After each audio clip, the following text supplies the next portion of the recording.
Done it. It's your favorite time of the week. It is time for the main viewer. It's Star Trek Tuesday.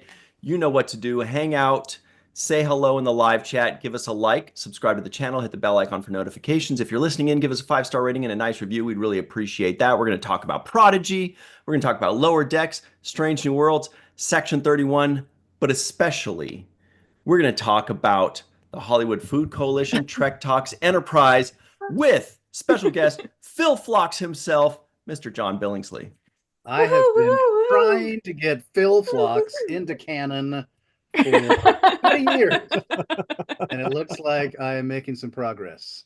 No dirty forceps Phlox is actually what I call myself. Good. Also, everybody, you know Melissa Longo is here. Hello there. Hello. Not Marsha, not Melissa, Melissa. That's right. Sally Longo and Jenny R. Johnson is here, everybody. Choking on her saliva. Hi.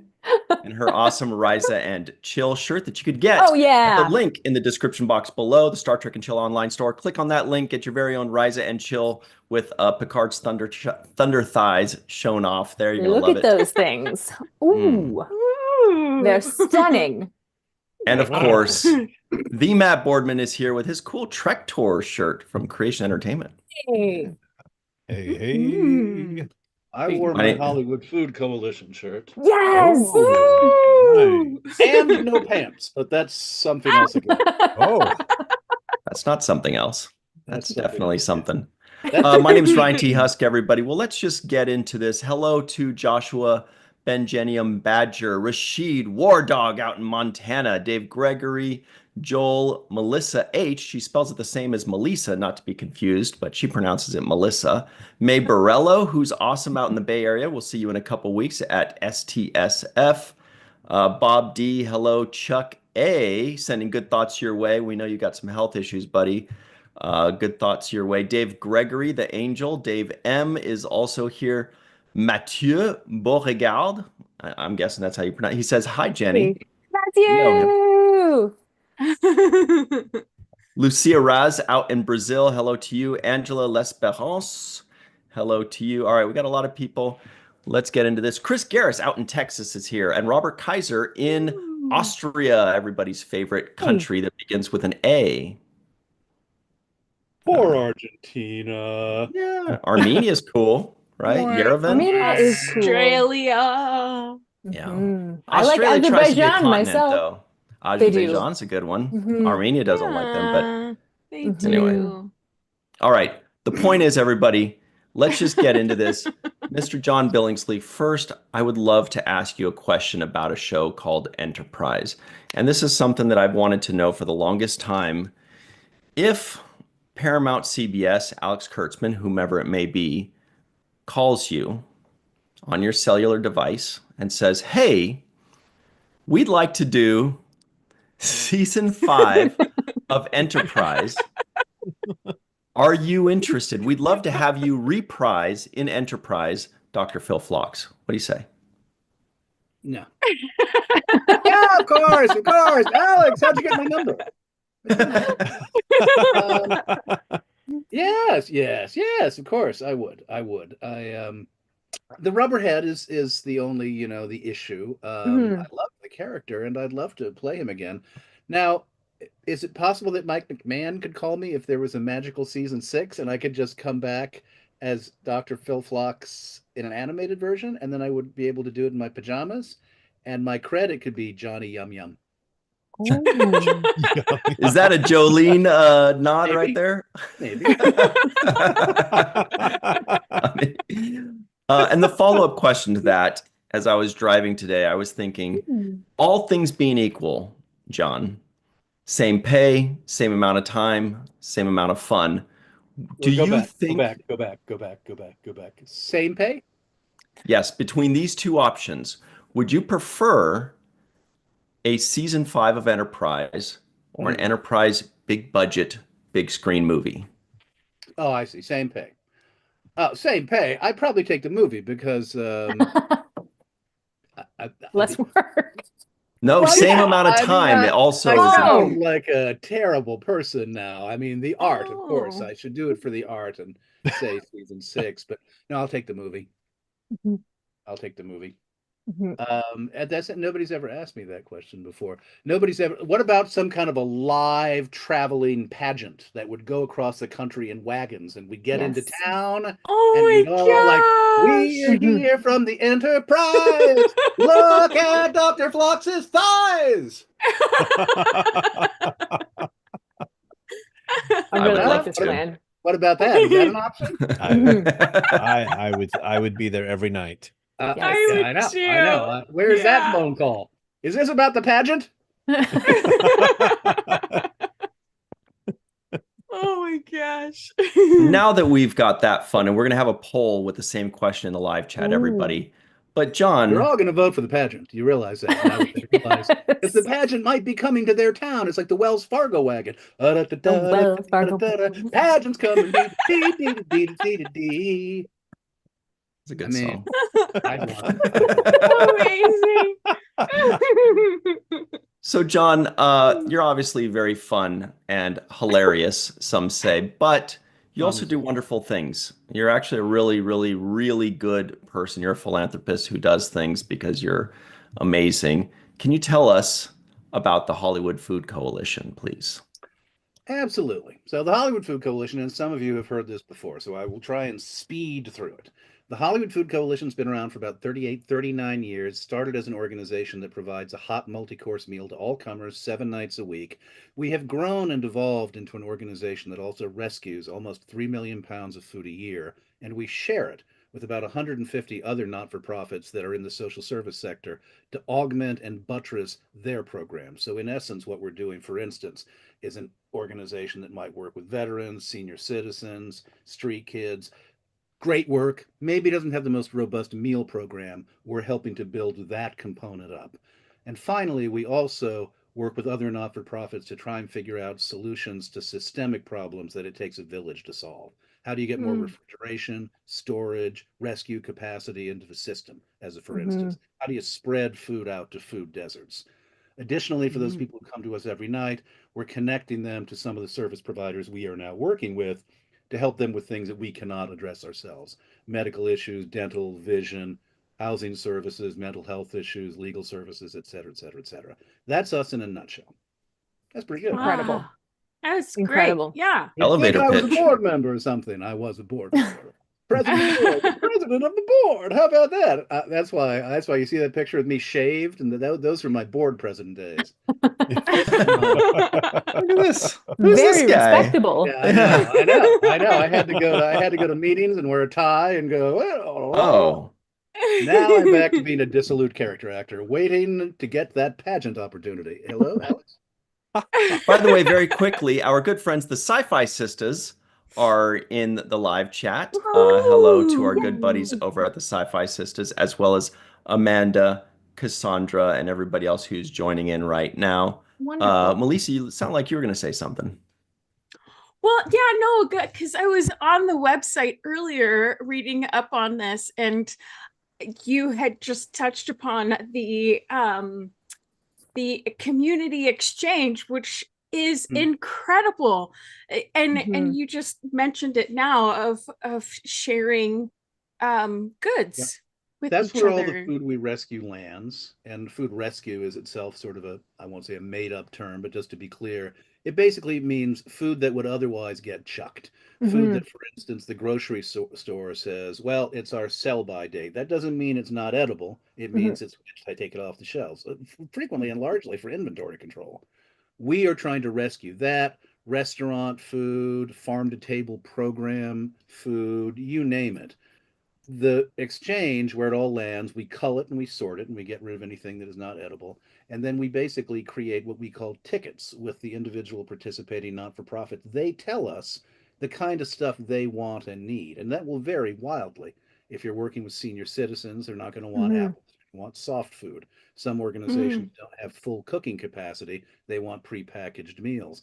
What I'd love to Mhm. see us grow into, and this is where the village component takes place, if you can imagine more exchanges and the capacity to rescue more food, It would be great for us to be able to say, when a lot of jicama comes into the marketplace, for instance, to say, hey, we've got some suggestions for how you can cook with jicama. And we're going to give you some Yeah. jicama along with some of the Nice. other ingredients that you might need. Because a lot of what we're really wanting to try and do is introduce a better and more a healthy set of options as best we Yeah. can to people who might not necessarily normally have had the opportunity to Mhm. eat good food. Mm-hmm. And the bottom line is we consider food as a way in. One of the programs we run, for instance, we distribute about 2,500 multi-element sack lunches every Sunday all throughout the city in Mm. partnership with a number of groups.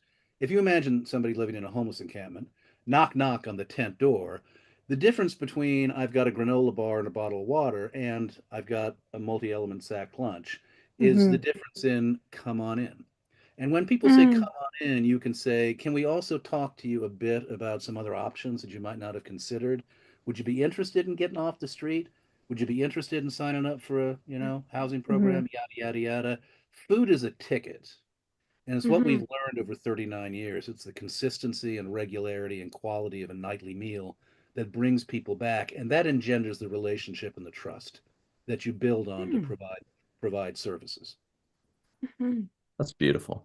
It really It is. is. It's Hmm. wonderful because, there are some charity organizations that it's just about, okay, well, here's your socks, here's your this, here's your, and just boom, that's it. But the fact that the thought has gone into, food is a human experience, and Yeah. it's And, something yep. that we share together and it's Yep. something that we, And that's where we'd really like to go and grow mm, to. It's a challenge because of real estate in Los sure. Angeles. It's pricey.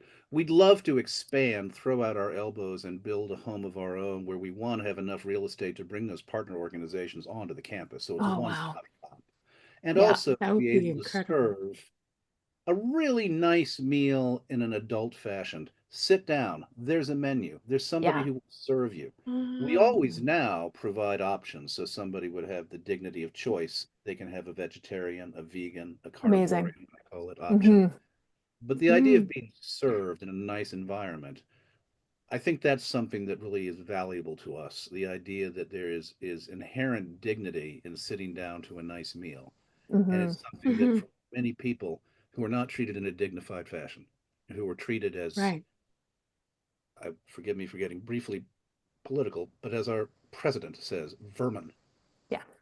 Mm. Nobody is Hmm. vermin. And it's Right. really important, I think, from our perspective, to recognize that every human being deserves to be treated with empathy and respect. Yeah. Mm-hmm. So Yeah. how did you initially get involved with the Food Coalition? Like what led you there? I've always been involved in not-for-profits. It's just always been Hmm. something that's been important to me. I was for many years on the board of an organization called the AIDS Service Center, which did something Mm. somewhat similar. It was one-stop shopping for people who had HIV or AIDS-related issues. If they needed Christmas trees, Christmas presents, if they needed a drive to a job interview, if Mhm. they needed help managing their medications. And I loved that idea that there's something Mm-hmm. about the holistic nature of service, bringing all the different things that somebody might want or need together and trying to provide it, in one location. When I heard about the Food Coalition and their attempt to try and do the same thing, that naturally appealed to me. My wife Mhm. volunteered initially because a friend of hers was working there. I joined in. I made some of the worst fruit salads ever. I have no skills. I'm incapable of doing anything that actually requires deep physical competence. Like washing dishes, they would look at it. It's like this isn't even. Put it back in the sink. It's all right. So I can't cook. If I use a knife, I cut my fingers off. I only have Uh-huh. Oh. these are all Hmm. just the thumb. Hmm. Uh, but I'm a good administrator in a weird. Aha. And one of the things the organization needed at the time was a call to arms. The woman who had been leading it as a volunteer, we were an all volunteer organization. We had two Hmm. part-time drivers and we had a part-time cook. $100,000 a year budget. The woman who had been our chief cook and bottle washer, for whom we owe everything, was in her 60s and ready to retire, but there's no way Hmm. we were going to pass the baton. Nobody else was going to work 70 hours a week for nothing. Hmm. So my Yeah. wife and I basically said, look, let's get everybody who loves this organization together and let's dream about what a future could be and figure out who can do what to get us from where we are to where we want to be. Let's build a board. Let's go out and figure out how we can actually expand the story we're telling to attract more revenue and more resources. So we are now, I will proudly say, if you factor in the amount of money that goes towards the food, the donations, we're $6 million organization with a staff of 27. Wow. Wow. It's been an 8-year journey. But it's the best thing I've ever done. And I say that, I say that with a lot of modesty. It doesn't sound modest, but it's been a village, truly. It's been a wonderful experience with amazing people who just pitched in and gave it their all. Our first development director was a guy who had no development experience, but he was on our board and he said, I'll go to school and I'll learn how to be a development director. We Oh my put him God. through a UCLA training program, and he like came in and said, okay, I've studied. I think you do this and you do that and you do this, and this is how you build a donor database, and I'll start writing grants and I'll figure it out. And I was like, wow. Yeah. That's Wonderful. So cool. Yeah. And as you know, Ryan, because this concept of trectivism that appeals to me deeply, the idea that people are doing amazing things all over the world and need to be celebrated and congratulated for what they're bringing to their communities I don't even think that's unusual. You know, people dig in so many wonderful ways. To hear this schmuck today say that he hates America and he thinks we're a terrible country and we're lousy and rotten just makes my blood boil. Because most of the people I meet are fundamentally kind and decent, doing the best they can to make their communities better. Absolutely. Just like the Matt Boardman. By the way, when you said $6 million, my first thought was Lee Majors. You would make him proud. Yeah. It's like 2.5, 3 million moolah, and the rest donated food. But, Wow. Incredible. But yeah, Matt, you had a question, yeah? Well, I was just gonna say, I obviously a lot of the people who are tuning in now and may watch this later are not in Southern California. But for those of us who are there ways for us to volunteer to help out? And I say this because this is actually very timely, because I mean, we just wrapped up the holiday season, right? And you see all these movies and stuff like that, and people are helping. But I don't know what it has been this past holiday season, but like I'm watching this and I'm like, I need to get more involved with that kind of stuff, because I don't know, I just feel like we're at a point in the development of our this human race where we need to do more to help build each other up. And so I'm like, okay, what can I do? And maybe that's something that I can do. So how would one do that? I have two answers. One, if this interests you, yes, absolutely. And the easiest thing to do is go to hofoco.org and you can sign up to take either a cooking shift or a serving shift. Nice. On Okay. Sundays, Amazing. you can just go through me because this is sort of an adjunct program that my wife and I run, my wife primarily. Every Sunday we have a lunch bag program. And if you're interested, you can come join our hearty crew at 10:30 Sunday till about 1:30 in the afternoon. Thousands of lunch bags come in from various families that have made them. They're aggregated, gathered in different households, like 20 or so households all over the Southland. Volunteer driver attached to each household brings 150 or so lunch bags. We sort them, peanut butter, ham, turkey, and then put them on various tables for the groups. They're going to come and pick them up, about 20 groups, 150, 150, 150. Those sandwiches go out all over the city. We'd love to have you join us. It's a great day. Oh, nice. And lastly, you could donate at the exchange itself, which is open Monday through Friday. Food comes in. That's more like, I'm too frail. But for a fellow like you, that's maybe where it's like, it's lifting and it's brutish, manly work. All of you would be perfectly good. I'm out. Hey, everybody at home, we've added the Hollywood Food Coalition website a couple times in the live chat. If you're watching this later, it's also in the description box of this video, right at the very top of the description box of this video. We'll also add it to the comments section. But, John, what I was thinking is what you need is some kind of like fundraising live event. Like this, I just pull it, when inspiration strikes, you just got to say it. Booth. Yes. Specifically that. Can I have a kissing booth? Matt, you wanted to volunteer. You're all set. We got it. For the kissing booth? As a matter of fact, I think my wife might. Gotta check with Rachel. I was going to say. I'll crack my knuckles.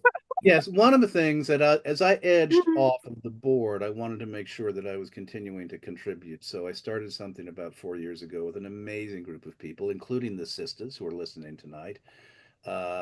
A variety of wonderful people, I'm sure all of whom you know, and you guys have been incredibly supportive down the years. This will be our fourth whack at this. It's called Trek Talks, and it is an 8-hour digital convention without pants. It's like going to a convention, but you don't have to wear pants. Extravaganza of Star Trek.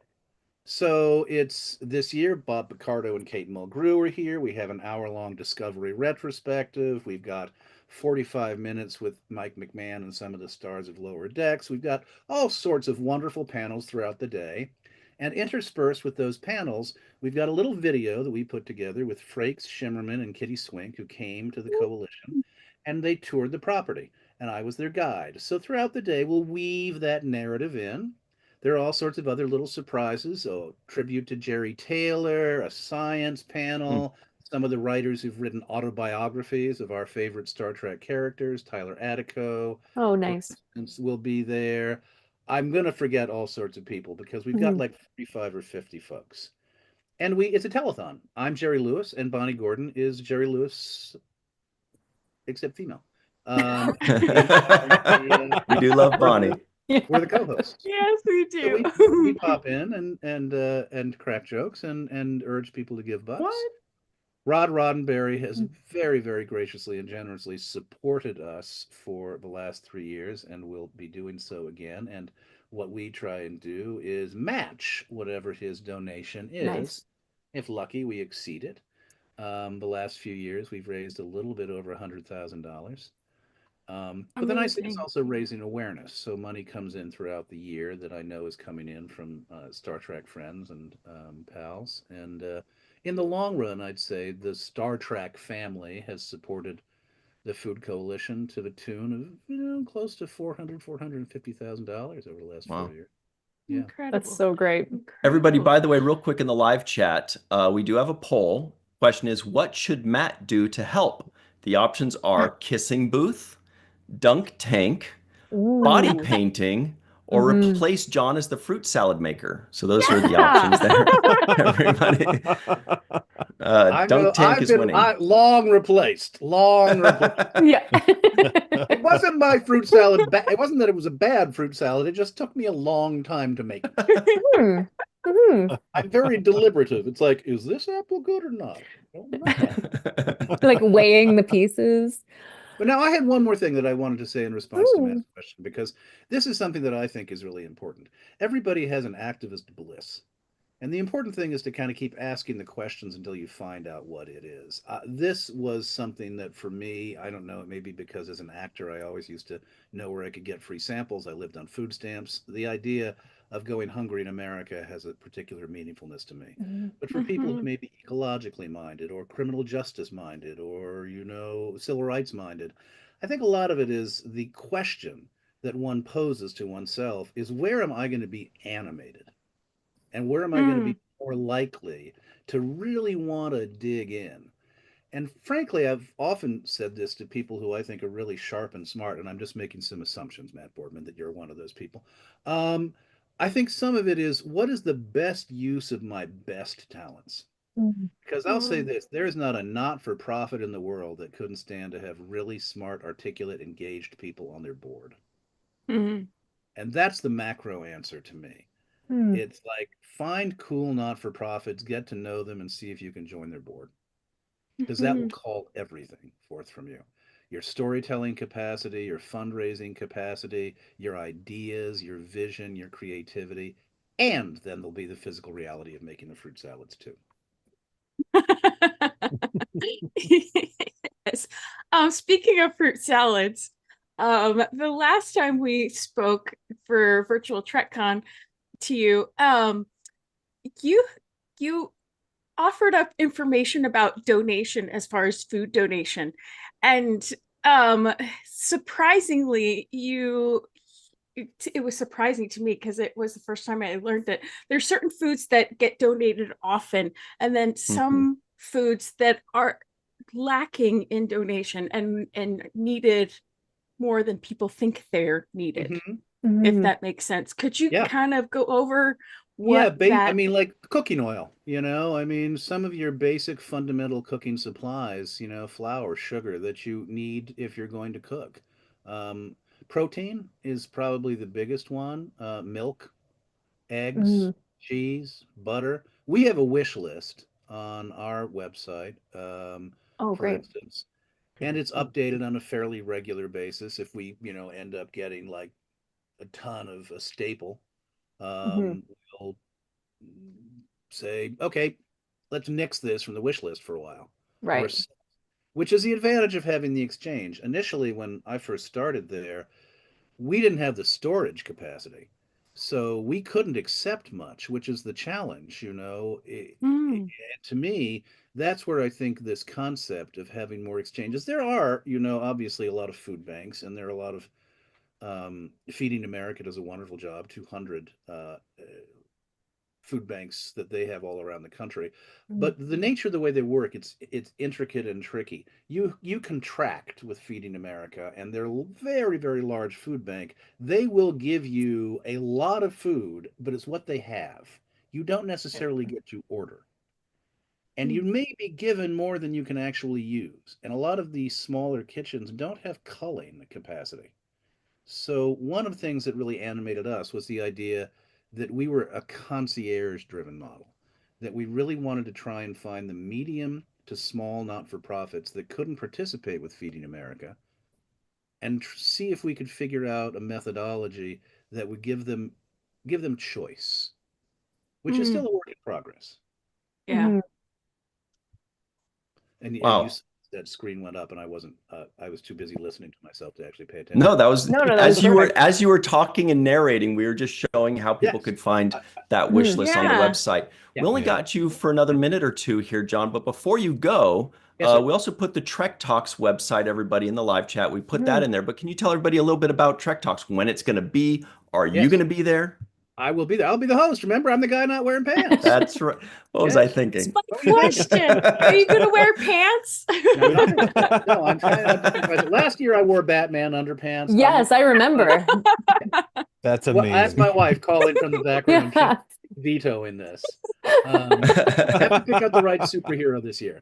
Amazing. Leaning towards Green Lantern. Yes, Saturday the 18th, January the 18th, 10 o'clock Pacific time to 6 o'clock Pacific time, 8 hours.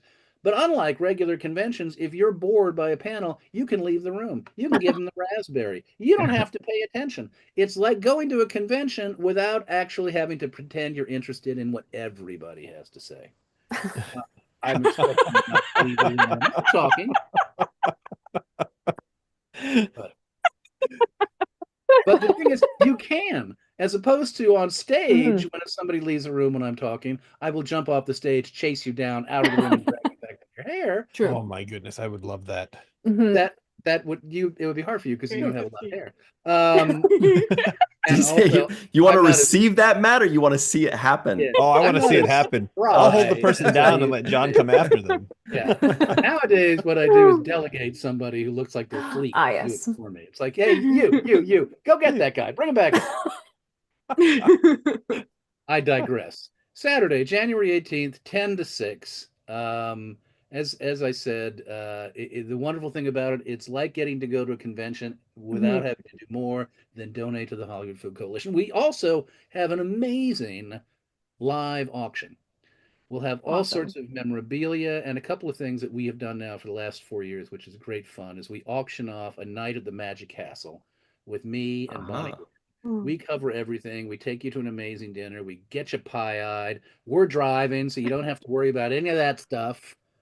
Of course, amazing. I do actually. So that there's a flaw in that. That's right. We'll gloss over that. The important thing is it's a castle and it's full of magic. Beautiful. And Bonnie works there. She knows everybody, so they treat you like you're a prince when you get there. So we auction off 2 of those experiences. You do have to get yourself to Los Angeles, But if you do, I'll probably throw in a lagniappe or two and like take you out to lunch. Nice. And we got a lot of other cool stuff too. Posters and artwork and yada yada yada yada yada. Incredible. Mm-hmm. Well, we know you got to run, John. I love that he said we cover everything. I mean, except for your legs, Mr. No Pants. But thank you so much, John. This has been so cool. We've got all the links in the live chat and in the description box of this video. Really looking forward to seeing you in 11 days. It's only 11 days away, John. You're going to be busy promoting. I know. But we finally booked thanks our so last much, sir. Whoosh. Thank you, guys. Always a Thank pleasure. Thank you, John. Pleasure is ours. We'll see you soon. Ciao, Bella. Ooh, Italian. Nice. Woohoo. All right. So I let him off the hook. I just Y'all let removed me him. out of here. I love when people say see you later and they go, so It's like, let it me out happens of to here. all of us. It happens to all of us. I just let him off. I just Mhm. Oh, that's So great. the Matt, we just want to let you know that before we get into the rest of the news of the week, everybody, the Matt's fate has been decided. Oh man. 17% Yay. said kissing booth. 20% said replace John as the fruit salad maker. Whoa. 28% said body painting. That's a Ooh. good crowd. And 33% said dunk tank. I feel like he's kind of let off the hook with the dunk tank. I know. That's like the chillest one. That's the one that'll get him in the least amount of trouble. All right. So, That's funny. and hey, to the Sci-Fi Sisters, they say the show starts at 9:45 a.m. Pacific time. Ah. The hype show. Nice. Very Oh, cool. nice. Cool. Mm-hmm. I'm always Awesome. hype Is this at a Sci-Fi 9:45 a.m. Sisters hype show? Because They are. Oh, maybe. They're East Yes. Coast, so to them, they just finished lunch. They're like, we're ready to party. exactly. You guys are just waking up. We're already on our second meal, our third if you have Fantastic. second breakfast. All right. Everybody's saying thanks, John, in the live chat. They really appreciate him. And yes, thank you very much to John Billingsley because not only is he funny, but man, is he a good person, right? You could just read it that Yes. like Oh, he yeah. just he found his calling and he means what he Yeah. says, and we all just find ourselves going like, damn, I need to do more. Literally. Yeah. Right? Literally. Yeah. This is- He's definitely a genuine soul. Mhm. That's for sure. War Dogheim asked how long the show will go. I believe it was 8 hours. I think he said 10 Mhm. Pacific to Yeah. 6 Pacific, something like that. Yeah. Mhm. So bring your dried cranberry snacks because you're going to be sitting a while. Ooh, yum. Dried cranberries are good. And you can get them cherry flavored, like Yeah. infused with cherry. It's really nice. Really Ooh, interesting. All Hmm. right. Do that. So delicious. let's talk about the news, shall we? I think Okay. Okay. first, let's get into this nuttiness. This is from a website called screenrant.com. Here it is. Star Trek Section 31 movie is the perfect way to bring back Discovery's best villain. Interesting. Yeah. Because you know, this is like what? I know that silhouette. 17 days away? Is it now? Jeez. It's very I close. know. Oh, Is January. it only Oh. 17 days away? It's we're gonna be, or some of us are gonna be at Star Trek Some of San us. Francisco, having a blast, working, doing all kinds of stuff, while the rest of the We got a world lot of is work saying, to do. "Oh, cool, Section 31's on." Same day. Yeah. Who's the New villain, Year's Melissa? over. Yeah, it's Um, moving. It's moving fast. It's wow. Yes. My pardon, this is a little bit vulgar, but my butt cheeks just went a little bit. Yeah. You clenched Yeah. a little bit there. 17 days. So there are Oh, 3 weeks left. Anyway, so the villain is Lorca. Uh-huh. Ah, They have alluded to Georgia going back in time and re-seeing her in the mirror universe. So it wouldn't be too hard to believe that we would see Lorca as well, because we know that there was some relationship in some way, in some respects, between Giorgio and Lorca. Ooh. Which brought up the question, because Burnham and Lorca, Mirror Universe Burnham and Lorca had a thing in the Mirror Universe. So Right. it wouldn't be far-fetched to see Burnham there either. Depending on what they... Oh, sure. That's certainly doable. Yeah. You guys think Sorry, we're that just Captain... like... I know, I'm such a nerd. I'm just stuck on Discovery's best villain. I'm like, is Captain Dorca Discovery's best villain? I think mean, so. he might be. I It's think not. so. It's certainly not Control. Am I right? No, I don't know. Look, Leland/Control was a great one too. What do you guys think? Is Lorca the best villain of Discovery? He was just so like villainy, not in that way, like not in that like I'm the villain way, but like complicated and like hot, right? And, you know, like Avril Lavigne. Not a mustache twirler. Yeah, hot. Jenny said hot. What? No, that surprises me. Jenny, you think Captain Lorca is hot? Yeah, but like in a like in a bad just like a way. sexy You want him way. to show up like I don't want to Snape, like because Anne Marie agrees with you. She is big on Captain Lorca. But it's like I'm not like, oh my God. No, I'm not. It's just Jason he's Isaac like is one fine Discovery villain. he's like he has charisma. Let's call it charisma. He's got swagger. It's Jason Isaac has got swagger. riz. He does. Yeah. He's got riz. Yeah, you know? Yeah, but he's got that thing that Ducat had. Yes. Which I do think makes him an excellent villain. It's that charisma, that smooth, and he has the ability to gain your trust, as he did with the Bridge of Discovery. He gained everyone's trust on that ship, and it turned out that he was a villain, and so he's a complicated dude. He's a complicated character, and those do make the best villains, because there's a little bit more depth to them. Exactly. Speaking of depth, our friend in the live chat on B says, so is this set in regular or mirror universe? Well, I don't think it's been said one way or the other. I'm assuming regular, but we don't know. It seems like they're sorry. Go ahead. Well, no, it's a little bit of both, because we are in the lost era of Trek, which is why we get Rachel Garrett and young Rachel Garrett in there. And then, but there's also flashbacks to Giorgio's life. So we get a little bit of mirror universe and present universe. So I don't think it's one or the other. I think it's culmination. Exactly. Well said.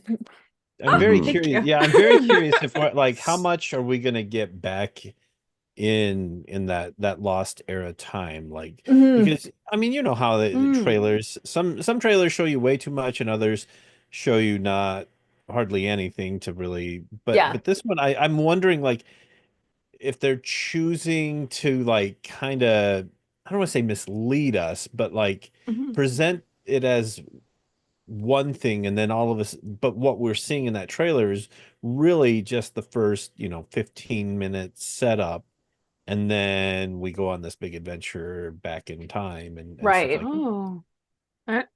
Possible. That's interesting. Yeah, it'll be interesting to see how it plays out. Kind of this article raised so many questions, and kind of got me excited for section 31 to see where they're gonna go, how this is gonna play out, because we don't know.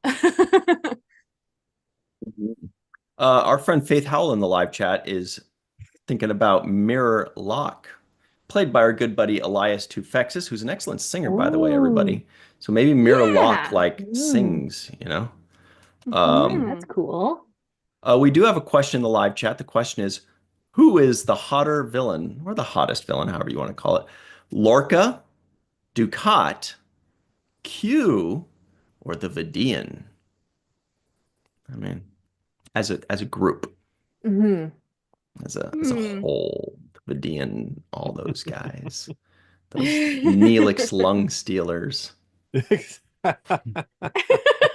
So this one's neck and neck. They're in the very live chat right textured. They're very yeah. Layered. So who? Yeah. Right. Okay. Because my money's on Ducat. I'm shocked this is even close. Like Ducat is the hottest character of all, villain or non-villain, right? Well, Ducat I don't know about that's why that. Kira was all over him. Oh my Like gosh. she could not. Oh. She could not. Fighting is her love language. Fighting is threats are her love language. It's true. No, it's not. I just like Melissa gets so riled up anytime anybody says that Kira secretly obviously had a crush on Ducat. No, but I think that he was probably the most charming Yes. of all of the villains, which makes him hotter. Yeah. Than Lorca. He was a charmer. I think I agree. Yeah. And it's sort of we had more time to like get more of that too. You know? Yeah. Faith Yeah, Howell we says did. Ducat thinks he's the hottest. That's also true. Right? That's That's This also is true. true. Yeah. How You can gotta they resist me? The Bajorans. to know him is to love him, right? Yeah. He's like, I cleaned all the crevices in my neck ridges for you. Right? Ew. I heard that it smells like blue cheese in between those things. Now I want to change my answer. Blap. Yeah. He's like, sprinkle some spinach and some vinaigrette. You could have a nice salad on my neck. Ooh, buddy. Some walnuts. Oh my God. Some pomegranate seeds and maybe we'll swap. Oh, Melissa, Waldorf grow up. That's so salad. gross. So immature. Yeah. Little balsamic Pomegranate. drizzle. That's right. Draw the line. Uh-huh. Oh, Ducat's numbers are going down now. Oops. All right. Wow. Well, you know what? did a And it lot of- was the character too, because who was he on Next Generation? He was one of the first Cardassians. Gulmasset? I think it's Masset. Yeah. Yeah. And he had the sideburn situation going on. Oh my Yeah. gosh, that And No, he was he not had hot. like these Yeah, No. he was. It was like caterpillars. yeah, it was not hot. So the Not hot character at all. definitely had a lot to do with the hotness. And He the was lack also of an that. Antikin. That was a hot Antikin, though. Oh, that's Oh, that's right. right. Yeah. He was an Antikin. Mhm. I beg to differ about this Q steaming ahead because he was too impish for me to be hot. He was too I would not in a argue. cute way. Mhm. I would argue that Q has the zaddy factor, like older Q kind of. I guess the older Q is, yeah, I prefer. Yeah, I'll give older Q to funny younger Q. points. So maybe people that Right. think funny is a good thing. It's a sexy thing. Some is. people like humor for sex appeal type items. But to me, yeah, Q's not daddy, zaddy, or baddie. He's He's not. No. he's just a funny guy that plays a trumpet on the bridge sometimes, And is and says, "Eat any good books lately?" which is funny. right. And is constantly petulant. So if you like Mhm. somebody who's constantly stamping their Oh, foot I and saying, don't. "Oh, Aw. do it my way or else I'll freeze you." Like he did to Tasha Yar. Mhm. Yeah, Sounds see, like I don't Janeway. that. Charm is good. Charm is good. Charm is good. Wow, how is Charm can be Q dangerous, sexy? but it's good. Charm Mhm. can be dangerous, but Just ask the I most prefer charming that, so. character in all of Star Trek, Kai Wynn. She'll tell you charm is dangerous. True. She's not charming. Rude.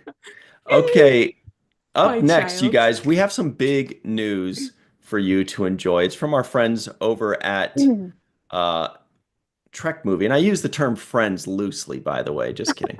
Kind of. TrekMovie.com. Star Trek Prodigy is nominated for Golden Reel Award. No fake ones.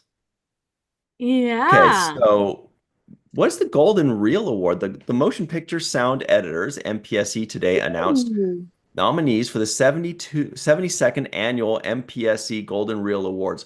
According to the MPSE, the nominees represent the work of the world's most talented sound artists and their contributions to the past year's most outstanding feature film, television, animation, computer entertainment, and student productions.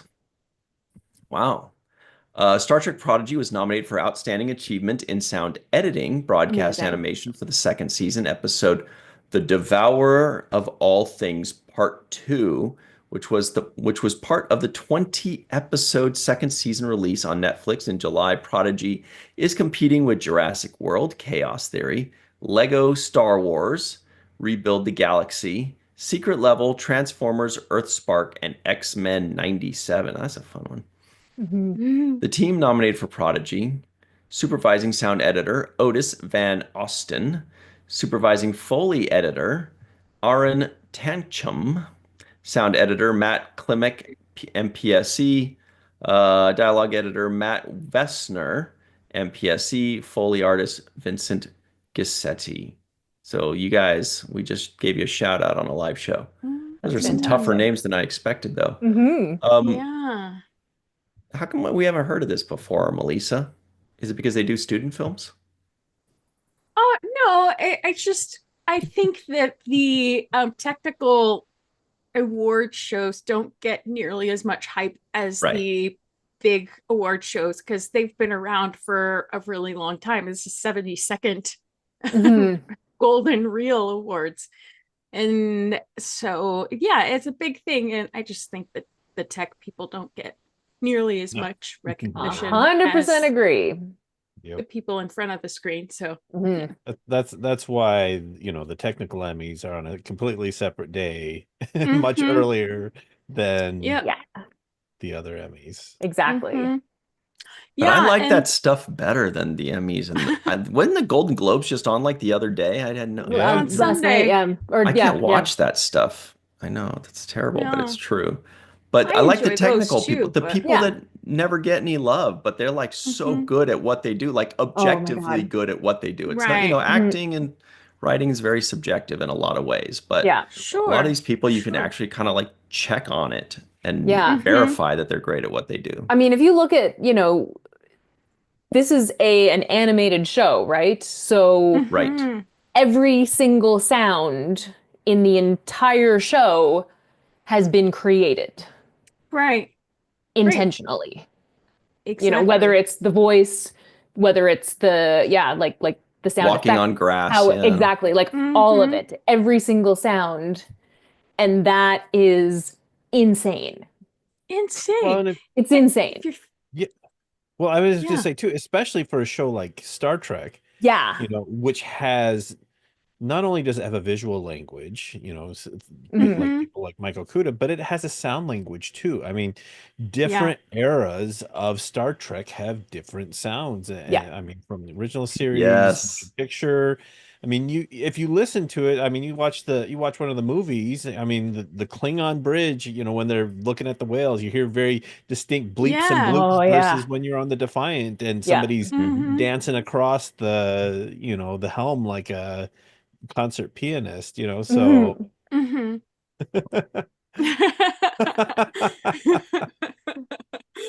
That's a great point, though, Matt. And for everybody that wants to know, kind of like, well, what's a Foley? That thing looked like it said Foley, but he pronounced it Mhm. Foley. That's the Foley, person that yeah. makes all like the background noises and Yeah. the extra, Yeah.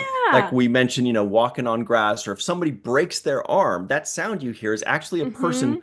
syncing up, watching the video, and breaking celery in front of Yeah. a microphone, Yes. or Ah. or something breaks and they're shaking stuff in a bag. They're Yeah. really unbelievably creative Yeah. people, and they capture these sounds, and they're like super dexterous. A lot of times there's like two of them, and they have to like hit a million things to like work, or they're doing the pitter patter of feet. Like they're actually, as Jenny's saying, they're creating every one of these sounds because they don't have an actor that's actually climbing up a ladder. Exactly. They just have somebody that's doing the voice, and then somebody later on is adding the climbing up a ladder, and then so on and so forth, or the beeps and the bloops, like Matt's saying.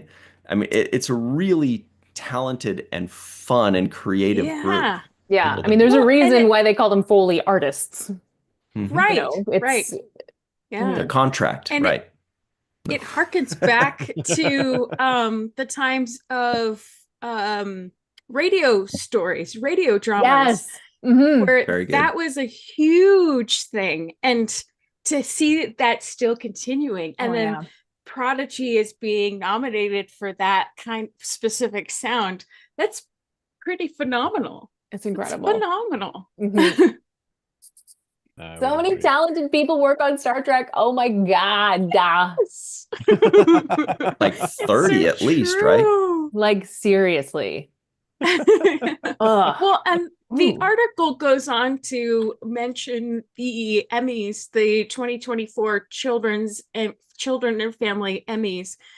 And Prodigy just missed the cutoff to be considered for that. So we have to wait until 2025, the 2025 Emmys, to see if they will be nominated for that. Yeah. And they also mentioned at the end, so far it has been a rather quiet award season for Star Trek Discovery. Oh, sorry, Star Trek. Discovery and Lower Decks were nominated for Saturn Awards, and there are still a few more Guild and other award nominations to go this award season. Yeah, that's a real bummer here about them missing out, because it feels like if they have to wait a year to be voted in, it feels like the fervor and the excitement for it will wane a little bit. Certainly feels like that's human nature. Yeah, that's difficult. All right. We have to just keep tooting their horn for them. Yes. No tooting live, please, everybody. Here we go. Up next. Oh boy, this is a big one. I don't know why that was funny. Everybody, this is big time. Actually, before we move on to that next one, it's time to close out this poll here. Man alive, this is nuts. So, 4% said the Vidian. 4 people I want to meet. Yeah, I want to meet them. 30% said Lorca, and Q and Ducat tied with each 32%, and Lorca had 30%. So interesting. I'm surprised. Yeah, nice. I'm surprised, A, that Q did so well, and B, that Lorca did so well. I'm like, I thought Ducat should run away with it. I think people are letting their personal feelings get in the way for how objectively hot Ducat is. You're really riding for Ducat there, Ryan. I'm riding. No, but there is. When I was younger, first watching Deep Space Nine, there was something about Ducat that was kind of intriguing and kind of alluring about him. And then, well, I won't say the second part because it's what? What's the second part? No. I will not go on record for saying the second part.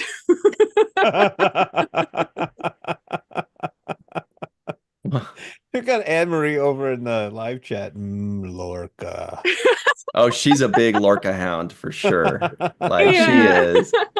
You know that Van Halen song, Hot for Teacher? She's hot for Lorca. There's no two ways about it. But anyway, go ahead, Melissa. You were saying the second part? No, let's move on to the next order What's of business, next? please. Damn, You're this not is getting this I'm out gonna of me. pretend like we stopped going live, and then we'll be like, okay, so what was that thing anyway? Just wondering, just between us, let's just Recording the stop. four of us, no big deal. Yeah. Anyway. Okay, so up next is from our friends over at StarTrek.com. Why are they our friends?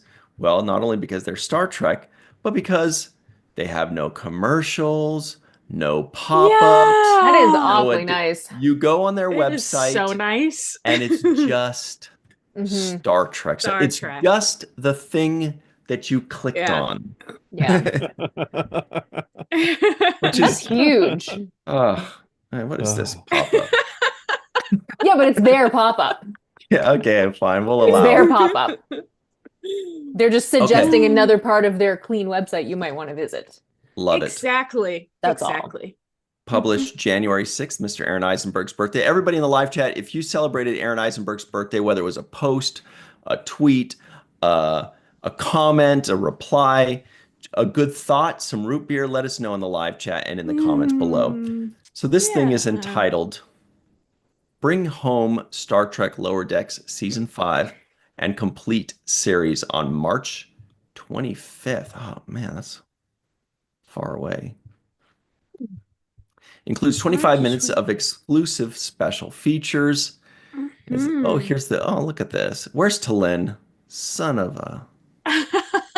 He's on the backside. Yeah. That was the first thing that I thought of. And it's like, Ryan's going to ask where Tillin is. Yeah, because she very clearly is the fifth lower decker the last couple seasons. But right here, clearly, they're saying, no. There are four. And Picard's like, he's one of the four guys that says it's four. But everybody else is like, it's five. Even in the fifth season, she was listed in the credits as a guest star, not as one of the main cast. Yeah. Even though she had a lot more growth over the years. The USS Cerritos is back in action with another outlandishly hilarious Collider season. When the Star Trek Lower Decks, the final season, arrives on Blu-ray and DVD March 25th. Pre-order here. Click. Currently sitting at 90% on Rotten Tomatoes. Star Trek Lower Decks, the final season, includes every wildly entertaining episode plus exclusive bonus content. This two-disc collection. What? I like Firefly, Alan Tudyk, whatever. This two-disc collection includes every episode along with 25 minutes of exclusive bonus content, including audio commentaries and a lower dictionary featurette. Pay no attention to that Klingon Freudian slip there. Okay. Here's Lower Decks final season Blu-ray. That's beautiful. Nice. There was some shocking thing in this where it was like 5 hours of bonus content, I think. Oh, cool. Including a lower dictionary section. Nice. Oh, yeah, there it is. The 10-disc collection includes nearly 5 hours of special features, including audio commentaries, lower dictionaries, featurettes, and so much more. Of course, these guys couldn't be bothered to use the Oxford comma, but whatever. Right. So that's cool. Got to wait 2.5 months for it, but that'll be fun. Matt, did you ever work on, bonus features and things like that? Not almost. Back when we were back when we were working on Next Gen, they started to do some featurettes for the Blu-rays, and we were trying to come up with some sort of like fun little intro, and I was working with stuff, but it didn't go much beyond the initial concept phase of it, stuff like that.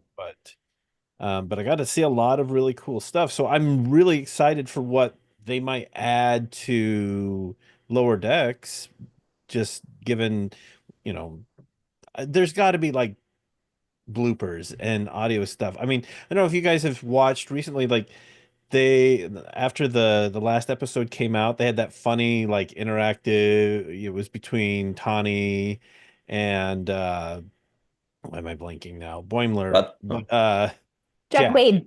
Yeah, Jack Jack and Tawny, you know, and it was very silly, and he had that lunchbox the whole time as they Yeah. were, you Yeah. know. Yeah. You know what I just realized, That Matt? was And just the so way you said cute. it, they're dangerously close to being a beverage, those two. Jack and Jack Tawny. and Tawny, Yeah. Jack and Tawny. Jack and Tawny. This should be a thing. Oh my gosh, Mm. that's a Star Trek drink right there. Yeah. Right. The Jack and Jack and Tawny. Tawny. Yum. Jack and Tawny. What? It's like a Mai Tai with a hint of insolence. Ooh, very nice. It has to be raisin flavored or grape flavored, though, you Right. know? Mm-hmm. Right. Raisin flavored. Yep. That's actually doable. hmm Mm. That's actually Robert doable. Kaiser says it's not a Klingon. I don't want to get back into that talk. That was an accident. Cassandra says oat milk, eggnog, and coffee. People are talking about nog Ooh. here. Mm-hmm. Chuck A says hashtag CNF. That's Captain Nog forever. So does War Dog Heim. So does May Borello. Anne Marie says, what? I get crazy pop-ups at Star Trek. That's a lot of data. We all got, I was just trying to put it together. Let's see. Chuck A says, I posted an Aaron Eisenberg signed picture on Twitter. And Lucia Raz, the sweetie, said, I celebrate with answers and posts and hugs to Melissa. Aw, she's so sweet. It really is. Lucia, Oh. you're so sweet. Jesse says, Melissa, who do you think Aaron or Nog would have voted for in this poll? I have a guess. He may have gone with Lorca. Aaron may have gone with Lorca. Nog would have probably gone with Ducat. Interesting. Because he was a fan of Lorca in the first season of Discovery. He was a big supporter of Discovery. Yeah, he was. Especially after we met the cast. Yes. And then him and Kenneth Mitchell became BFFs. That's awesome. It's so Here's cute. our Kenneth Mitchell right here, everybody. Yeah. At what's the website? BeKindMerch.org, I believe. Oh yeah. To get this. So everybody check that out. BeKindMerch.org. Otherwise, Pop Hero Coalition. Yeah. What is it? Pop Culture Hero Coalition. Hero Coalition. Yeah. Gotta say it fast. Pop culture. I can't say it fast. I can barely say it slow. I almost said popcorn. Too many words. Coalition. Dave Gregory says Oxford, comma or bust. He gets it. Yep. Joshua Reeves says, I shared a post about Aaron and I watched Heart of Stone before bed. Oh, yay. Linda Anderegg says, hashtag CNF. I think the Chat Pack away team toasted Aaron at the Green Door Tavern. Oh, that's so lovely. Green Door Tavern. That sounds like something that the hobbits would go to. Right? I love seeing those pictures, you guys. Oh my God. Bold Boimler, Chuck A says. Lucia says something with Guarana. Love that stuff. Yes, it's delicious. Okay. People are talking about the Jack and Tawny now. Now they're in for it. They think that's a good beverage. It's like a Jack and Tonic with lime. It's interesting that we were talking about Star Trek beverages because tomorrow, January 8th, my grandma's birthday, you're gonna get drunk. An interesting book that's being released. Oh, my grandma's birthday. That's my grandma's birthday too. What? Dead serious. Is it anybody else's grandma's birthday in the live chat? We got to know. No. I love that. That's great. So cool. But there's a cocktail book that's being released tomorrow, Star Trek cocktails, and it's included in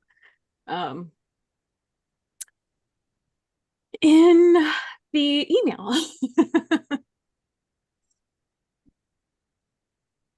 But yes. Let me find that then. I was pulling up something else. Oh, here it is. All right. This is from our favorite website called space.com. Space.com. And here it is. Boldly boost your bartending skills with Star Trek cocktails, a stellar compendium. Ooh. A fancy Star Trek themed cocktail? Make it so. With the reissued Star Trek cocktails, a stellar compendium available now. Ooh, that is fun. Nice. Yeah. And This needs to be sent to every single hotel that is hosting a Star Trek convention. Yes. Yes. Yeah. Mm-hmm. Yeah. And if you scroll down towards the bottom, you can go through their gallery of a few drinks that they've highlighted. Ooh, nice. And they're pretty looking. I'm not a drinker, so I won't be partaking, but they are still pretty looking. Like the Let's check it out. Core? Yeah, right.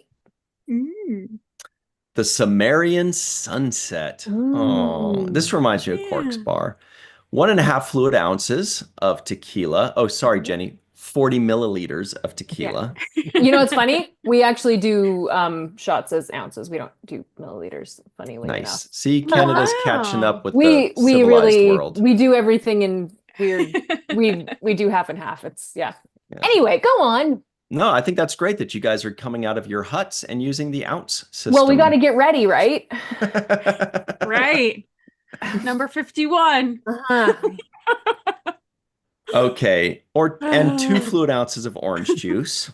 That's going to be a strong one. 2 teaspoons of lime juice, 2 teaspoons of melon or green fruit liqueur like banana. Oh, get out of here. Or blue curacao, much better. Yes. Yeah. That Banana? is tasty stuff. Is green fruit liqueur banana? No. No, I would say not.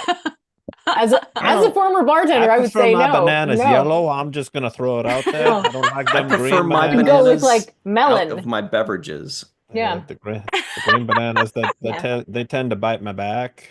Yeah. Banana. And 1 teaspoon of grenadine for that little reddish hue. Man, that is going to be, that's pretty good looking. Yeah, they're talking more like a Midori or a blue exactly. curacao. Exactly. Yeah. Even those are very different things. Both delicious, though. Yes. Curacao being the strong guy. Mm-hmm. It is delicious, though, when I have sampled it. Oh, yeah. I used to work that's a fun idea. In a martini bar. So, like, it was all liqueurs all the time. Like, when martinis were cocktails, you know what I mean? Like, when it was like, back in that, like, martini time.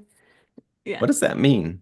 And the point where, where everybody was drinking Cosmos, but also like martinis were like basically cocktails in a martini glass. So it was like all these different like fruity martinis.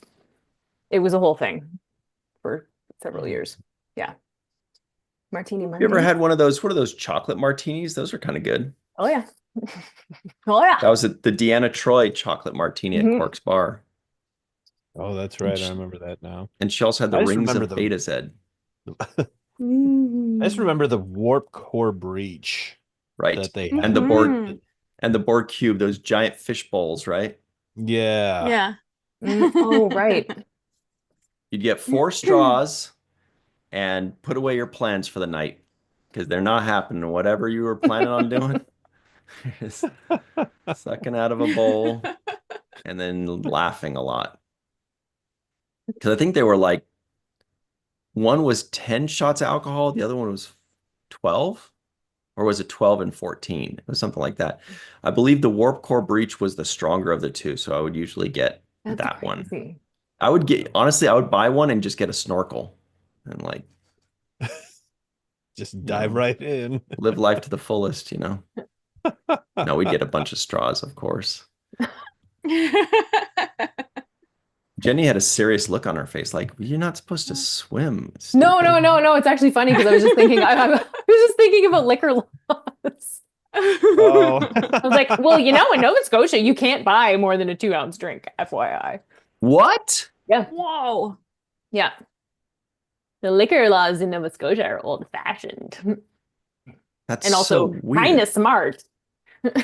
We're gonna stay at 50 states. Thank you very much. Yeah. We don't, especially Wisconsin. Wisconsin will go to war with you for saying that. No way. They're like the drunkest state in the country. I saw. Wisconsin, because it's so cold. Yeah, I'll have to find it. Wisconsin? Yeah. Well, you got breweries up there too. Canadians drink, yo. Yeah, gotta keep warm. It's cold in Canada. Oh, yeah. Especially now. Winter. Especially now. It's winter. Why did I Have you expect got Jenny to say, snow "Don't yet?" you know?" After that? Yes, I've had know. snow. Is there snow now? No, there's no. It's like there's some snow. My parents just got a pile of snow. Hello to my parents. Here it is. Yay! I found it, Hello to everybody. This Jenny's is parents. hi to Jenny's parents. This is from a website called Facebook.com. Here are the 50 drunkest counties in the U.S. Oh my God. Look at this. Wisconsin? Mm-hmm. What the crap is going on? Look at the rest of the whole country. Yeah. Not even mean, Alaska when they got nothing better to do. Well, the they need hell? to include Ohio State in there. Ohio State University. Mm. And the funniest thing is, if you look at the legend here, it says 50th to 41st drunkest. So if you eliminate the last 10 and you just go top 40, you get rid of everything outside of Wisconsin, basically. And you're just left with Wisconsin and the outlying areas if you get rid of like 41 to 50. Everybody up Wow. there okay? What's going on? Everyone all right there? What Is are it because you of doing? like Milwaukee Brewers? Is that like because they're like a beer town? I mean, But there's what's the breweries reason? in other places. There's breweries everywhere. Right, there was I the know. Budweiser. There was the Budweiser plant where a Star Trek 2009 movie was filmed. The engine room scenes were Yeah. shot. Right. Matt Boardman knows off the 405 and Roscoe-ish, Yep, right before Roscoe. Crazy. Roscoe P. Well, Coltrane. Just And as you get on the there's- 405. Yeah, and there's Coors in Colorado. St. Louis has some breweries. Well, it's a brewery. People drink it. It's true. People do drink it. Mm. So everybody in the live chat, if you're from Milwaukee or you know what's going on in Wisconsin. Wait a minute, Anne Marie's from Wisconsin, isn't she? Yeah, what the hell? Anne Marie. What's the story about Wisconsin, everybody? You got to let us know. Why are they always so drunk? What's the problem? Mm-hmm. What's the problem? Anyway. That is Linda Anderegg says, I don't think Milwaukee is on that map. Oh, that'd be nuts. Oh, That would be nuts. I think she's right, actually. Melissa H says, I went to Golden, Colorado last year. It is pretty. It is Drunk. pretty. Ah. It's so pretty and not nearly as drunk as you'd think it would be.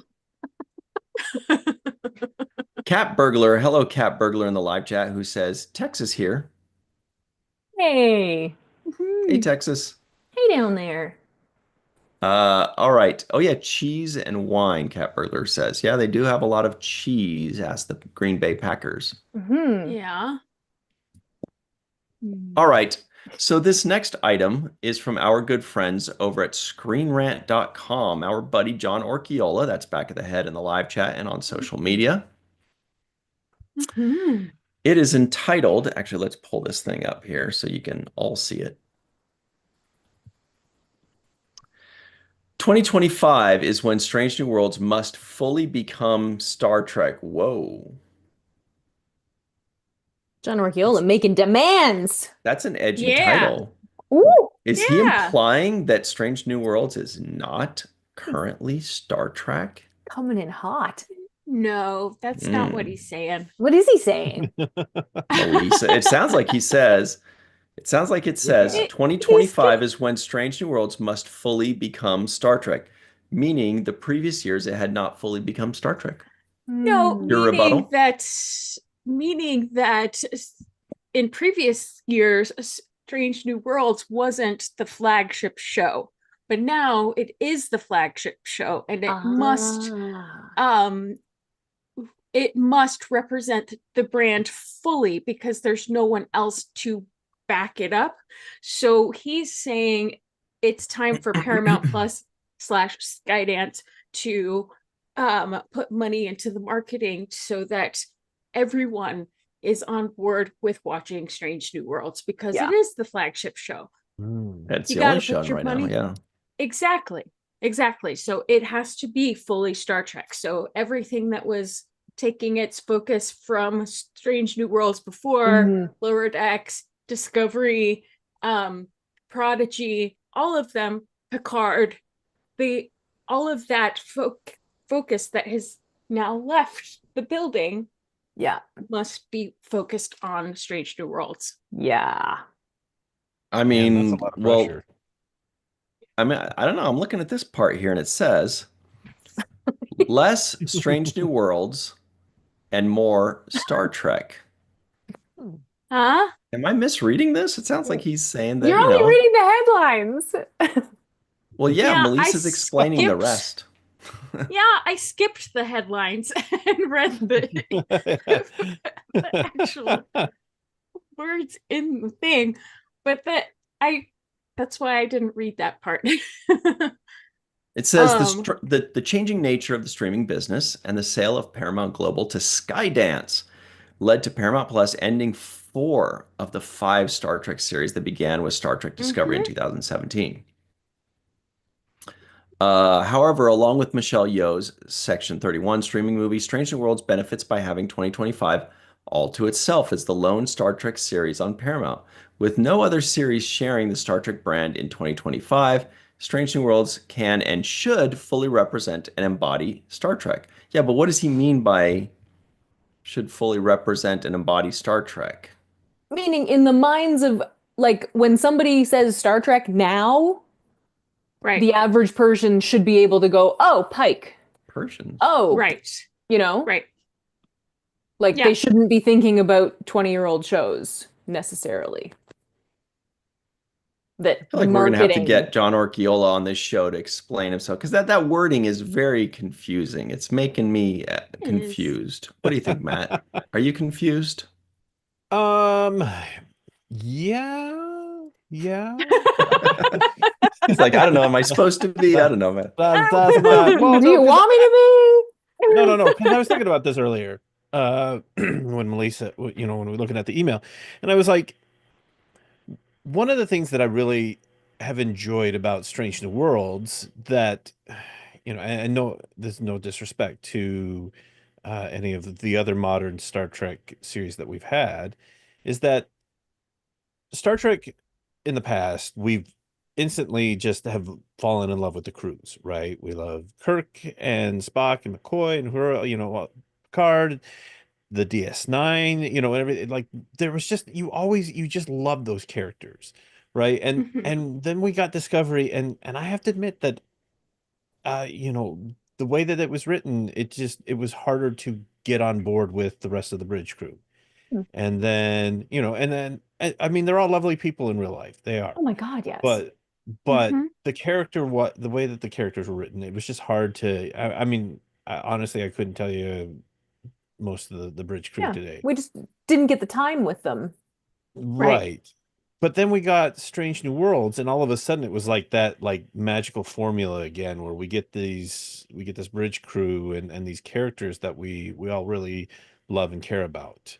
Mhm. You know, and who have personalities beyond, you know, repeating commands and whatever. You know, they get that screen time, they get interactions and stuff like that. And so, Yeah. so to me, that for me personally, that is an important aspect of Star Trek. Now, I'm just wondering, like, Melissa said that he's kind of indicating to the point that it's like now Strange New Worlds is going to be that show that carries the the Brand franchise name. until some Yeah. of this other stuff comes. But it's like, does he also mean that some of the stories, while there's been a little bit of grace in terms of, we can explore a little bit how we're telling things, because we've got other shows that may be filling those voids. Um, oh, is he in that? I just saw Yeah. him Yeah. popping up there. Well, because I texted him and said we're talking shit about him and we're arguing. John Orchiola, basically, if you're just joining us right now, Mr. John Orchiola, Yeah. Melissa was, I don't want to say like it's kind of strong language, but she attacked you um, Uh-huh. Yeah, about I did. your use Sure. of headlines, and it might be a little misleading. And now myself, Matt, I think we were kind of defending you. Jenny was pretty feisty about Oh you my too. She God. was got angry. Uh-huh. You're Yeah. such a But butthead. anyway, so please continue, Matt. John, it's okay. Just forgive them. They just don't, Well, they don't but understand journalism. I mean, Um, I was just gonna say, when you're the only one, right? When the spotlight's on Mhm. you have to shine, because right. if you don't, and there's nothing else for people to go, I didn't really like this season, so I'm looking forward to Lower Decks, right? I didn't like this season, but at least I've got season 3 of Prodigy to look forward to, versus, well, I'm just going to go back Right. to watch a show that I know carries that Star Trek feel for me. I don't know. Maybe that's his, like, you know, the pressure's on. Not, I don't want to say the pressure, but just that responsibility is now on Lower Decks to Yeah. carry Star Strange New Trek for people Worlds. right now. Yeah, because it's Yeah. a matter of it. It's not now a matter of being part of the programming. It is the Right. programming. It is the So Right. programming. Right. it, Yeah. yeah, the responsibility all of a sudden is to not just entertain the people that are here, but also bring in new people Mhm. and keep them there and be like, oh, wait, we can't wait till a year from now when the next season comes out, you know? Right. Right. Right. Yeah. Because there was a little lull as far as marketing with some of the Yeah. other recently released shows. Hmm. And I'm think to me, this felt like he was saying, now it's time to up your game and put your eggs into the Strange New Worlds basket, because they are carrying the Star Trek banner. Yeah. And it's worth, hyping it up, because it's a Mhm. great show. It's worth, the powers that be need to invest in Strange New Worlds now. Yeah. But do you remember, back when we had Next Generation, Deep Space Nine, Voyager, Enterprise? It was like we'd get to Yes. the end of a season, and you'd be like, oh, especially when they ended on a cliffhanger, and you're like, oh no. But you knew when it was coming back in the fall or Yeah. whatever. You were so excited for that next season to start. And now that we're doing streaming stuff, and it's like, I mean, I know we had a few things that happened that delayed this Mhm. next season of Mm-hmm. Strange New Worlds, but it's just like, I'm like, I don't, there's been, I don't know, I don't find myself getting as excited for the next season as I used to, because there's just so much time and delay in Yeah. between streaming seasons these days. Yeah, that's true. I mean, Mhm. And you don't, if go it's like ahead. a year or a year plus, but you're only getting 10 weeks, Yeah. Yeah. that's very different. Yeah, it's a much Yeah. longer Mhm. space in between. But you were saying, Jenny? I can't remember what that was, but what you just said made me think just, yeah, those 10 episodes then have to have a much bigger impact on viewers to make Mhm. them care. And, when they finally hear the random date that the next season, because it isn't going to be September, it's not going to be January necessarily. Like they're just going to have Right. to wait, and eventually there will be another season. And it's Yeah. a very, yeah, you need to give them a reason to come back. It's something interesting. Right. Cat Burglar says, Hmm. I like all the flavors of Trek. And right when I read that, my Oh, first yeah. thought was like, whoa, like I started thinking like Deep Space Nine would be like Neapolitan, right? Ooh. Original series would be like, I don't know, like pecan praline or praline or what. You know what I mean? It's like old person, there maybe lime. Butterscotch Ripple. Yeah, they're One of hard my candy, faves. hard candy They're- flavor or that Right. sticks together, But I would love to know what everybody in the live chat tell us. What flavor would be, lower decks? Lower decks, I feel like would be like pop rocks, but a mix of all the flavors Ooh. of pop rocks all Mm. together, Hmm. something like that. But uh, also, real quick, shout out to White Zombie who sing that they have the song called where they're saying more Wow. human, right? Whoa. More human than human. Yeah. They're not in the live chat, but who is it? Oh, Where did I what? see it? No, they're not. I mean, they're kind of a lurker. Greg Strasser says the fan films are more Trek than Trek. So that made me think more Ah. human than human. Gotcha. Greg Mm. Strasser, let us know, what are your 3 in order favorite Star Trek fan films? Defend yourself. We're gonna judge you Mhm. based on which fan films you think are number 1, number 2, and number 3. Matt Boardman and I are both Yeah. thinking like, I wonder if he's gonna say that number 1 is that one that we're thinking. Let's see. Mm. Let's see. But Amanda Stevenson had a really funny comment in the live chat. It's way up there, but she said, Rocky Mountain targ oysters. Yeah, then they started talking about those Rocky Mountain oysters and how chewy they are. I've heard. Oh. Ew. They're kind of like it's like gushers where you like bite, and then you squeeze, and then the stuff squirts to the back of your throat. Matt. I've heard. Yeah.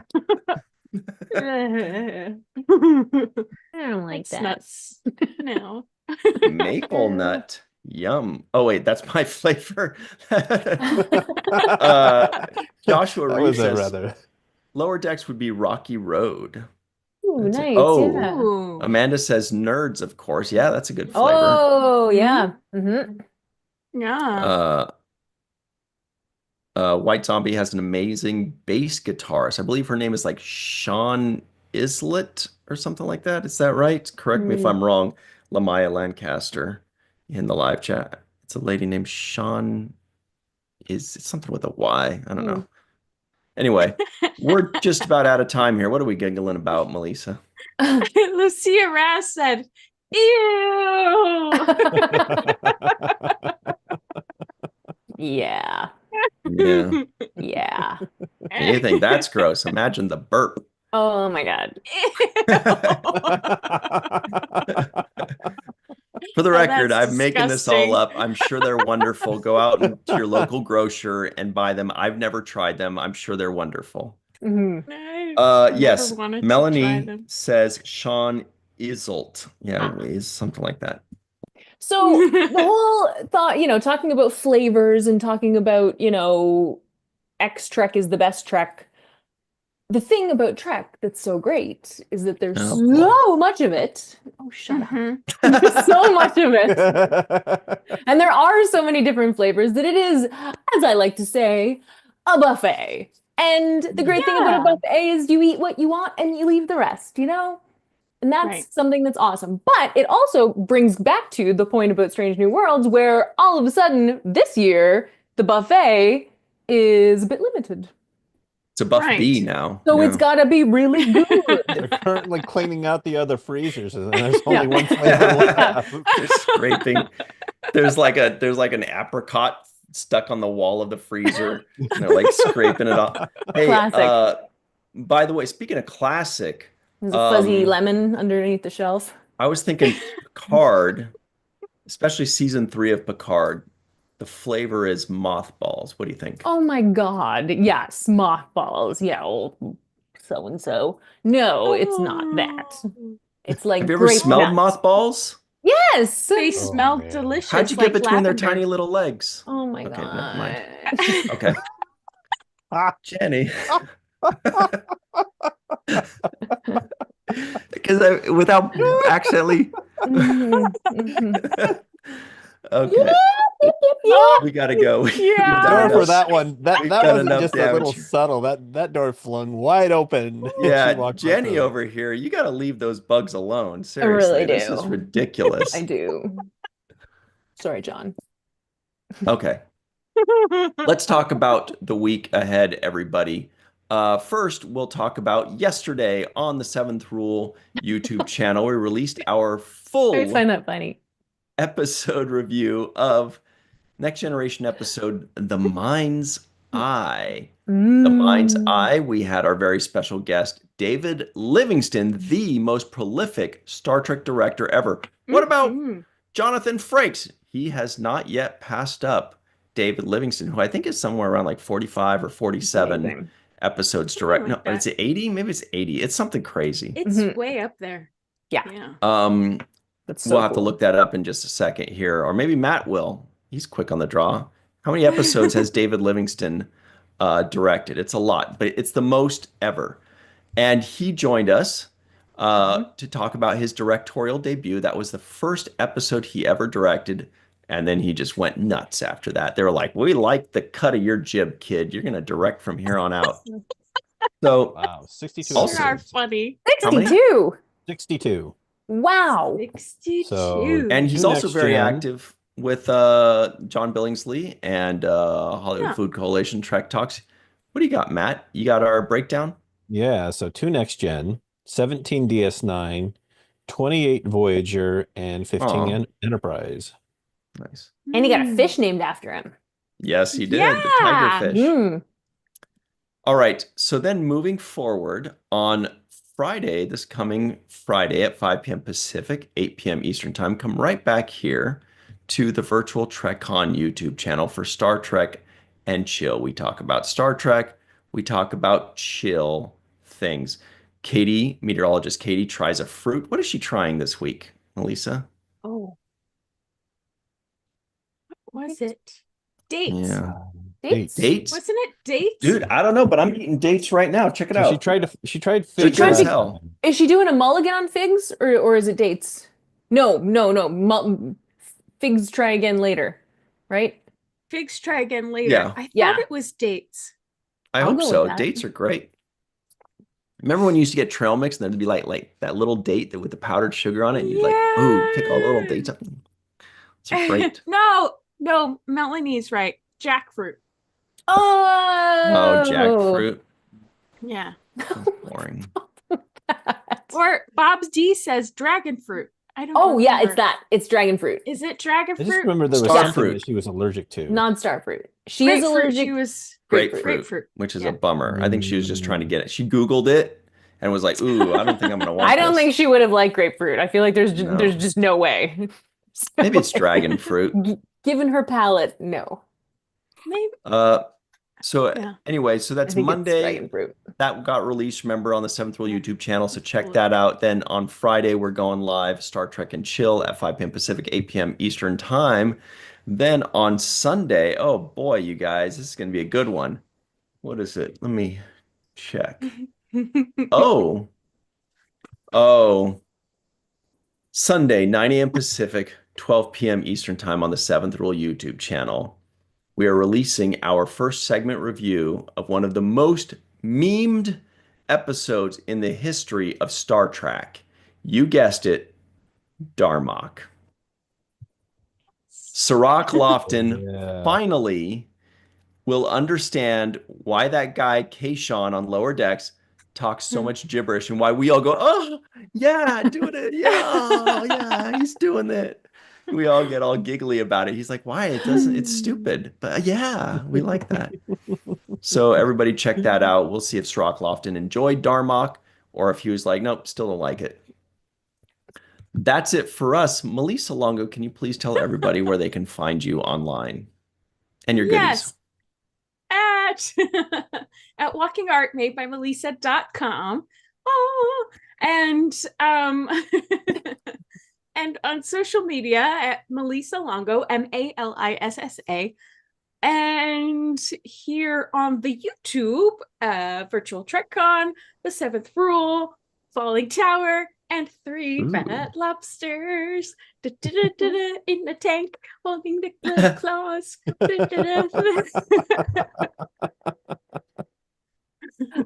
I like them. I do too. I like that people are making suggestions right now for which fruit she should try. Terry Rose says durian. We've tried that one, but she's not going to go for it. Melanie says kiwi. She tried kiwi. That was a good one. Yes. What about yourself, Jenny R? Where can people find you? Oh, She liked kiwi. you're pinching his cheek. My Katie list is back here. Oh, so what does it say? My Katie list says kiwi. She gave kiwi an 8 out of 10. Wow. Thanks, John. What a delight. Good Lord. Yes. What an absolutely delightful human. Yeah, all right. Being a delightful human. Yes, that's my thing too. I like doing that. So come visit me on my social media where I will paint for you. Well, I won't paint for you, but I'm gonna paint. And there's like, you can see me painting and being happy. So, and hey, you know what? Sometimes we need places to be happy these days. Hey, so come on, check me out at Jenny R. Johnson Art. If you're interested in adding something nice to your home, I also sell prints of my work, and you can find them at my website, my shop, jennyrjohnson.com. And all that stuff's there. Also, sign up for my newsletter because you know who doesn't, what is not owned by a billionaire? My newsletter. So, yet, exactly. Yeah. But, you know, we'll figure out another way around that. Anyway, is that it? Yeah, that's it. I don't know. That's a lot of good stuff, though. Yeah. Truth be told, everybody sign up for her newsletter. It's true that social media has a way of restricting what people see. Can you believe that? Well, why would they ever do that? Because they want you to give them money to promote your posts to the people that follow you because they want to see your posts.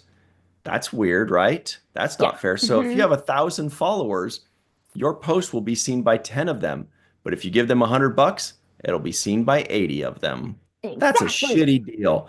But if you sign up for her newsletter, then you get the exact information you wanted directly to you with nobody actually restricting anything. And it doesn't cost anybody anything. It's just a straight up exchange of ideas, which is what we wanted. And thank you very much, Terry Rose, in the live chat for the super chat. Terry, really appreciate you. The super chat sticker item.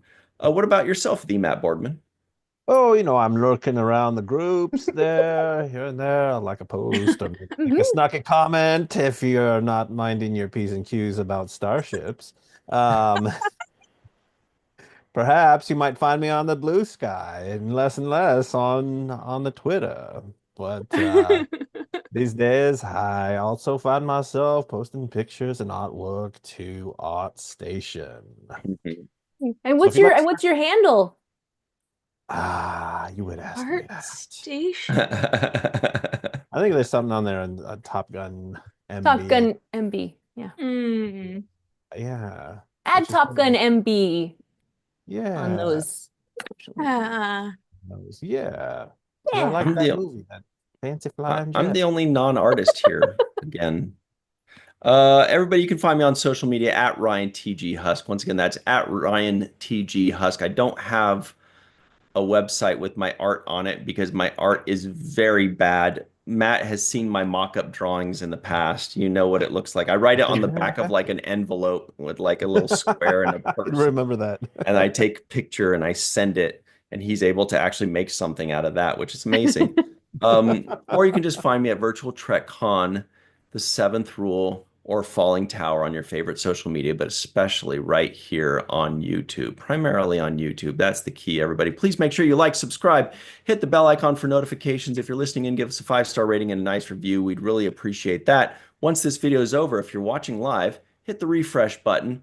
Comment section drops down. Give us your comments. Tell us about John Billingsley. Tell us about Aaron Eisenberg. Tell us about your favorite fruit and which flavor you think Prodigy would be. or Next Generation? Tell us what you think about Prodigy? Jenny smelling mothballs. That was weird, huh? Prodigy would be rainbow sherbet. Yeah, I was gonna say like Laffy Ooh, Taffy or Moon Fun Dip. Mist. Oh, We don't know what that Moon is. Mist. Have you not had Moon Mist? Oh my God, no, it's a Canadian thing. Oh my God, Moon Mist. Moon Mist. Moon. I think it might even be like a Nova Scotia thing. Oh my God. It's like grape Ooh. and banana and something, Ugh. but it's like I don't like Moon bananas Mist, and it's mixed in with purple things. and blue and yellow. And it's the greatest thing in the world. So blue might be the blueberry or something, right? Oh no, it's bubblegum. That's what it is. Grape bubblegum and banana. And it sounds terrible, but it's amazing. Moon Mist. I'd try it. Moon Mist. I would try it. I don't know, man. Oh, it's ice cream. Yeah. Yeah. Oh, did I not say that? You're like, what is this? Huh. It does kind of look like did. Prodigy colors. I like know. that. I see. So Exactly. you're looking artsy style here. Mm-hmm. Look at this. This is Oh. Prodigy colors right here. Moon Okay. Mist. It is Prodigy colors. Mm-mm. Get the banana out of there, and I'm down. You'd be surprised. It basically is like grape bubblegummy. It's like the banana kind of just gets like it just becomes part of the overall flavor profile. It doesn't. Keep your bananas Hammock. out of my ice cream. Melissa, BANANAS. behave language. Keep your bananas out of my runts. Keep your Yeah, that's bananas fair. out of whatever it was we were talking about earlier. Keep your bananas out of my smoothies. I'll Sunset. eat a banana on its own, and I will eat other things. Mhm. But keep the banana out of the thing. It's very entertaining. Keep your banana out of my food. Hmm. Please. Unless it's a real banana. Because you eat real bananas. Yeah, but I only on it by itself. I don't Right. want to, I don't like it mixed. You don't with want it in a fruit things. salad? No, right. I don't like it in a fruit salad either. Mm. That's right. I don't Have like a it. I like a banana banana split. by itself. No, I don't. That's why I said keep it out of your ice cream. Do you like it on a waffle with a bunch of other fruit? I don't. And if Mm. sometimes I go to a restaurant and they're like, oh, you can have this delicious, delectable Nutella and banana crepe. Oh, no, I'm no, like, no. keep your banana out of my crepe. I want the crepe. I want the Nutella. Keep your banana out of my stuff, please. I'll eat a banana on its own. Yum, yum, yum. Everything else. Do that again. And I don't want your banana in my Cheerios or whatever they do in commercials. I just don't want, bananas are good by themselves. Everything else is worse if you add banana to it. Sorry. Okay. I feel like I want to keep questioning you with this. There's not ever been a thing where somebody stuck their banana in it and I was like, oh, that's better. Thank you. Bananas and cream? I don't want that. I don't like it. I don't. Okay. Usually bananas on vanilla wafers box. Yes, because there's like that whole dessert that you make with bananas and pudding and you top it with Nilla wafers. Oh, okay. Oh, right. Yeah. Huh. So that's a no too, right, Ryan? Hmm. Ooh, what about bananas flambe? I don't want bananas in my food items. I just want bananas on their own. So fun. Oh yeah, there's a good don't question. put your Joshua Reeves banana. asked about banana bread. Are you is that like a Oh, good is that at that point question. there's no banana like chunks, it's just banana flavor. Keep your banana out of my bread. Keep your banana out of my chocolate. Keep your banana out of my other fruits. Keep your banana out of my mouth unless it's just a banana. That's all I'm saying.